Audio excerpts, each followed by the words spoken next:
ಜೀವನದ ಬಂಡಿಗೆ ಸ್ವಾರ್ಥವಿಲ್ಲದೆ ಸಾಮಾಜಿಕ ಸೇವೆ ನೀಡುತ್ತಿರುವ ಆಟೋ ಚಾಲಕ ಸೇವೆ ನಿಜಕ್ಕೂ ಅನನ್ಯವಾದದ್ದು.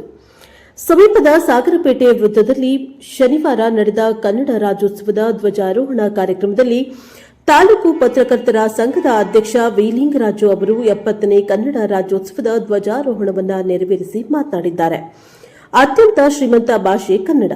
ನಾಡು ನುಡಿ ಉಳಿವಿಗೆ ಆಟೋ ಚಾಲಕರ ಪಾತ್ರ ಅತ್ಯಂತ ಮಹತ್ವದ್ದು ಎಂದು ಅವರು ಹೇಳಿದ್ದಾರೆ. ಎಲ್ಲರೂ ಕನ್ನಡದ ಅಭಿಮಾನ ಬೆಳೆಸಿಕೊಳ್ಳಬೇಕು, ಕನ್ನಡ ಪುಸ್ತಕ ಪತ್ರಿಕೆ ಓದುವ ಹವ್ಯಾಸವನ್ನು ರೂಪಿಸಿಕೊಳ್ಳಬೇಕು ಮತ್ತು ಯಾವುದೇ ಭೇದವಿಲ್ಲದೆ ಕನ್ನಡ ರಾಜ್ಯೋತ್ಸವವನ್ನು ಒಂದಾಗಿ ಆಚರಿಸಬೇಕು ಎಂದು ಕೋರಿದ್ದಾರೆ.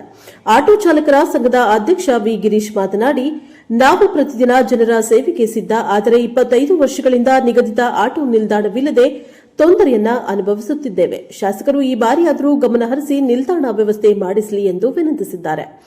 ರಾಜ್ಯೋತ್ಸವದ ಸಂಭ್ರಮದ ಅಂಗವಾಗಿ ಆಟೋ ಚಾಲಕರು ಸಾಗರಪೇಟೆ ವೃತ್ತದಿಂದ ಬಸವಾಪಟ್ಟಣದ ಪ್ರಮುಖ ಬೀದಿಗಳಲ್ಲಿ ಕನ್ನಡ ಬಾವುಟಗಳಿಂದ ಅಲಂಕರಿಸಿದ ಆಟೋ ಮೆರವಣಿಗೆಯನ್ನ ನಡೆಸಿದ್ದಾರೆ.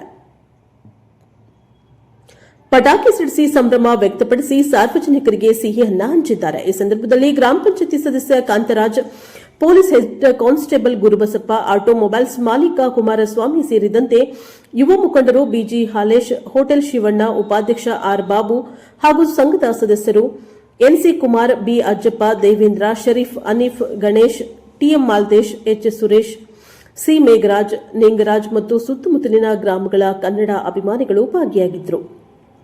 ಆಟೋ ಚಾಲಕರಿಂದ ಕನ್ನಡ ರಾಜ್ಯೋತ್ಸವದ ಸಂಭ್ರಮ, ಉತ್ಸಾಹ, ಏಕತೆ ಮತ್ತು ಕನ್ನಡದ ಪ್ರೇಮದ ಮೆರುಗು. Bureau report Devaraj K. ನೆಲ್ಲಿಹಂಕ್ಲು, ಪ್ರಜಾಪವ ಟಿವಿ, ದಾವಣಗೆರೆ.